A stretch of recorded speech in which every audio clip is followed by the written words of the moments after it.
कई बार ऐसा भी हो सकता है ऑक्सीजन कॉन्सेंट्रेटर यूज़ करने के बावजूद भी आपको ठीक से सांस ना आए। उसका एक मेन कारण हो सकता है कि आपके ऑक्सीजन कॉन्सेंट्रेटर में कचरा फंस गया है।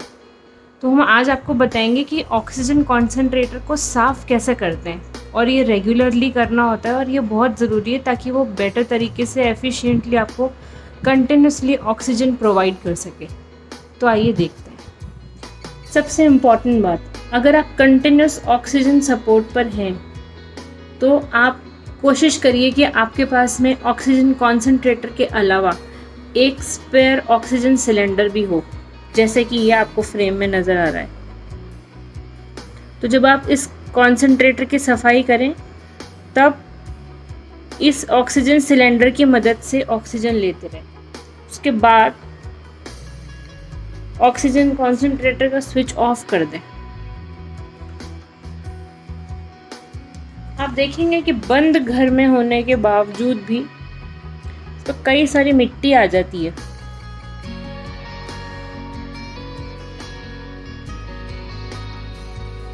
और हमें मिट्टी और फाइन डस्ट से बच के रहना है, स्पेशली अगर सांस की दिक्कत है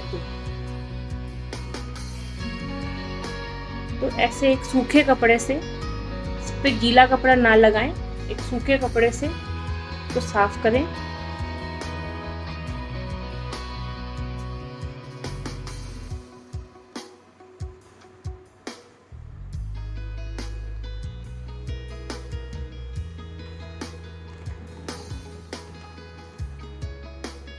जब आप इसको बैक में टर्न करेंगे तो एक्चुअली मिट्टी यहाँ फंसती है।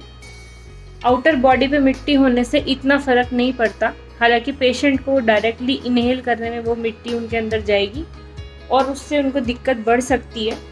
इसलिए बाहर से आउटर बॉडी भी साफ़ करना ज़रूरी है, लेकिन जो उसके इंटरनल फिल्टर्स हैं वो हमें रेगुलरली साफ़ करने होते हैं।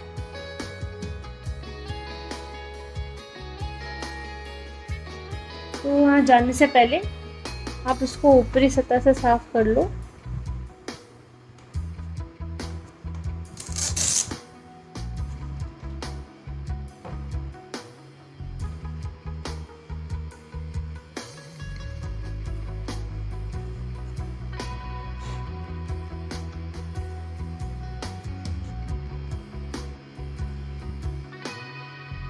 और इसे वैक्यूम क्लीनर से ना साफ करें।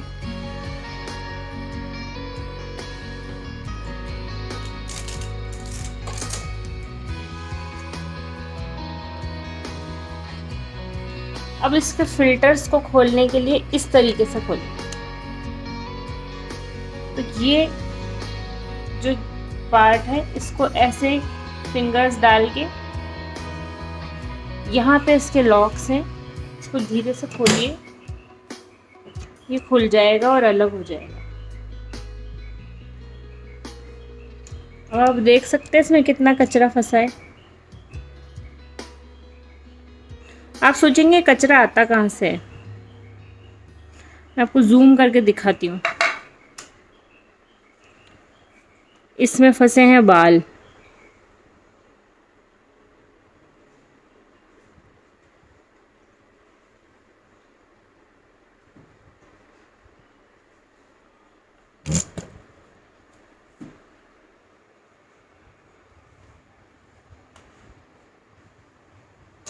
कितनी भी कोशिश कर लीजिए और कितना भी दूर से यूज़ कर लीजिए, क्योंकि ये सक्शन पे वर्क कर रहा है, ये बाल सोख ही लेगा। दूसरा इसमें फंसा है ये कचरा।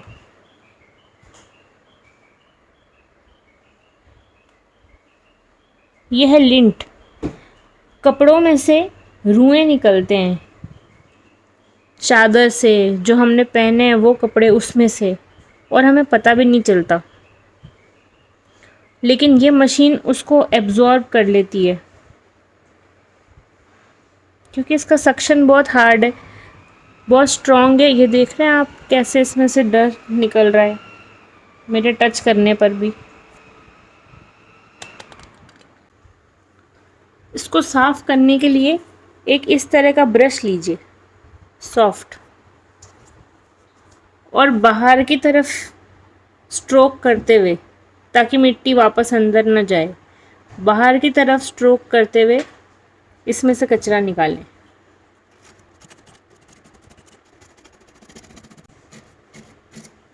मैं एक हाई राइज बिल्डिंग में रहती हूँ जहाँ आसपास इतना पोल्यूशन और आबादी भी नहीं है, फिर भी इतनी मिट्टी आ जाती है।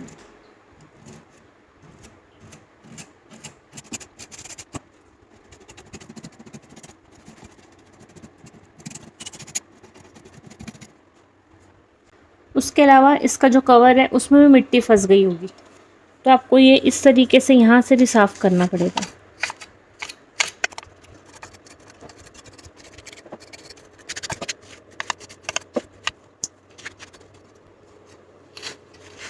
ये एक स्पॉन्ज लगा हुआ है इसमें।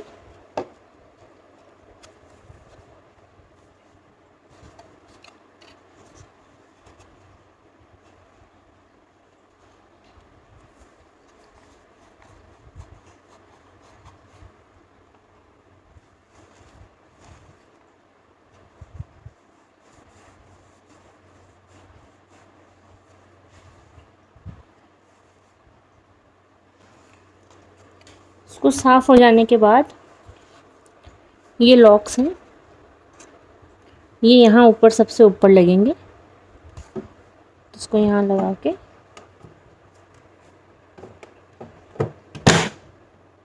आपको बंद होने की आवाज़ आएगी। उसके बाद में इसमें टोटल 3 फिल्टर हैं जो आपको साफ़ करने। फर्स्ट ये है, सेकंड ये है। इसको साफ़ करने के लिए पहले इसको इस तरफ से खोलना पड़ेगा।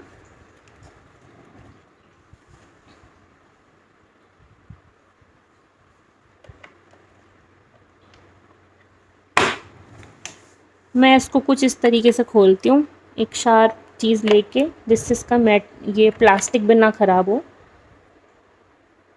आप देख सक रहे हैं इसमें कितनी मिट्टी जमा हो गई है, और यहाँ पे भी।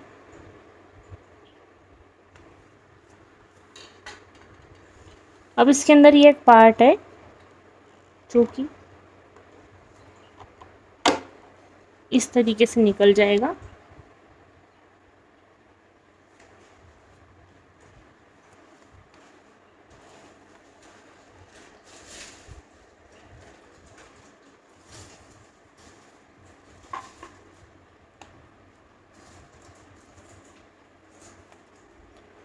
और यहाँ अंदर से भी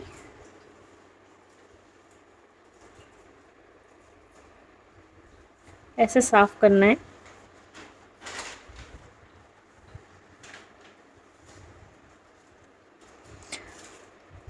आपको दिख रही है ये जगह,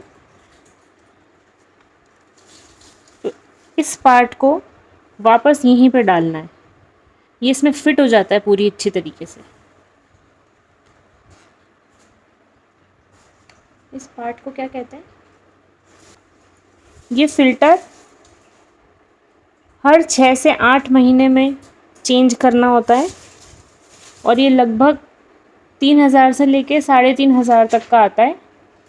ध्यान से देख के लीजिए, इस पे रेस्पायरोनिक्स ये लिखा होना चाहिए, कंपनी का ही हो, क्योंकि इसके बहुत ज़्यादा डुप्लीकेट ऑल्टरनेटिव्स भी आते हैं।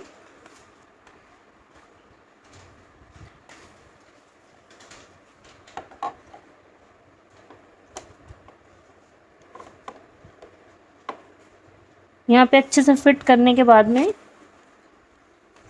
इसको भी साफ करने के बाद में, पहले ये वाला पार्ट लगाएं ऐसे,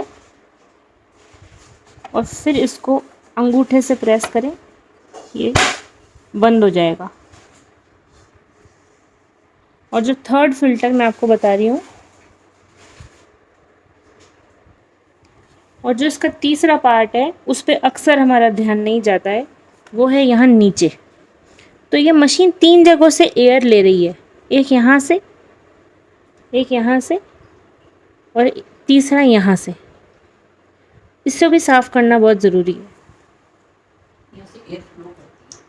यहाँ से एयर फ्लो करती है, बाहर आती है।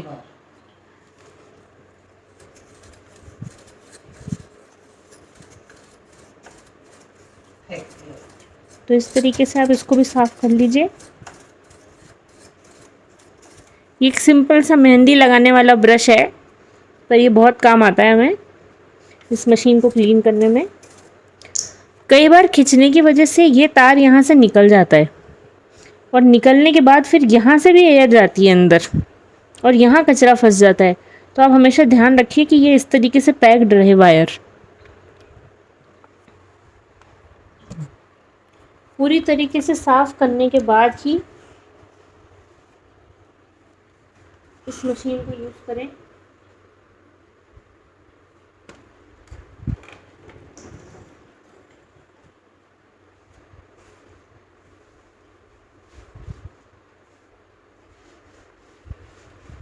ध्यान रखिए इसको पानी से नहीं साफ़ करना है किसी भी सिचुएशन में।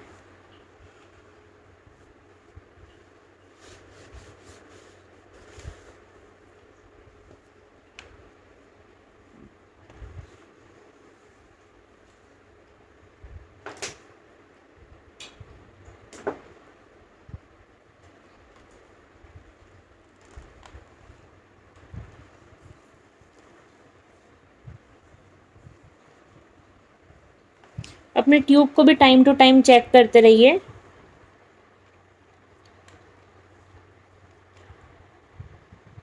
ट्यूब में इस तरीके से कचरा फंस जाता है।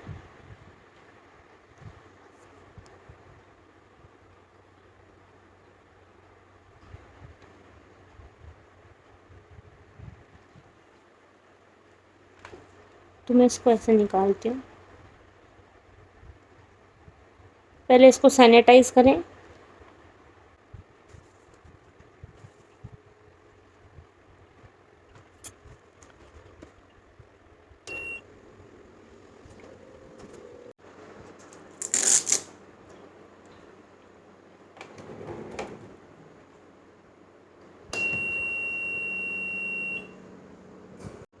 सबसे पहले मशीन को टर्न ऑफ करिए।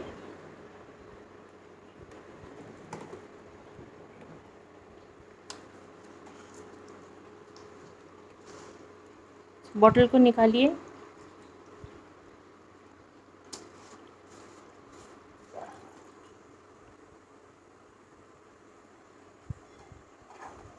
अब ये हमारा ऑब्जर्वेशन है कि जब आप एल्कलाइन वाटर, अगर आपके घर में ऐसा आरओ है जो एल्कलाइन वाटर देता है, तो इसमें जल्दी सॉल्ट्स जमा होने लगेंगे, जैसे आप देख रहे हैं इस बॉटल पे जमा हो गए हैं।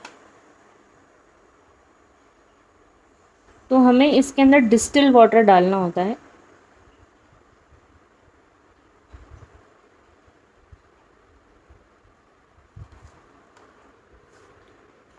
और आप नोटिस करोगे कि जो इसके ये पोर्स हैं, इनमें भी सॉल्ट भरने लगेगा और ये पोर्स ब्लॉक हो जाएंगे। अगर ये पोर्स ब्लॉक हो गए, इनमें से एयर बाहर ही नहीं आएगी, तो भी आप कितना भी लेवल बढ़ा लो, आपको ऑक्सीजन पूरी नहीं लगेगी। तो ये दो चीज़ों का ध्यान रखना होता है।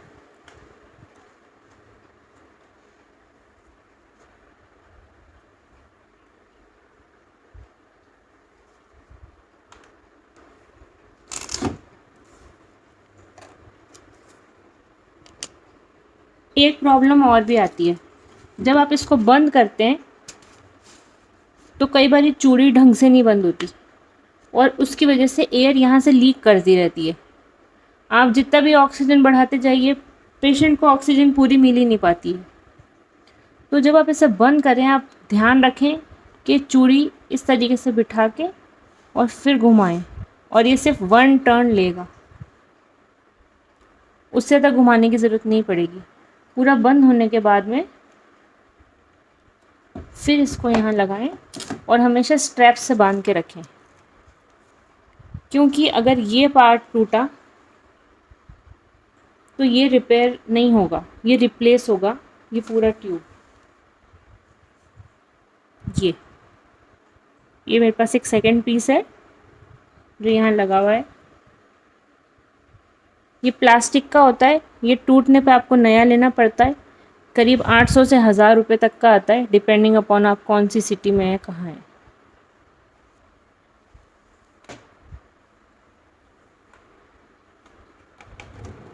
पूरा साफ़ होने के बाद अब आप ऑक्सीजन टर्न ऑन करिए। अब लगाओ मम्मी।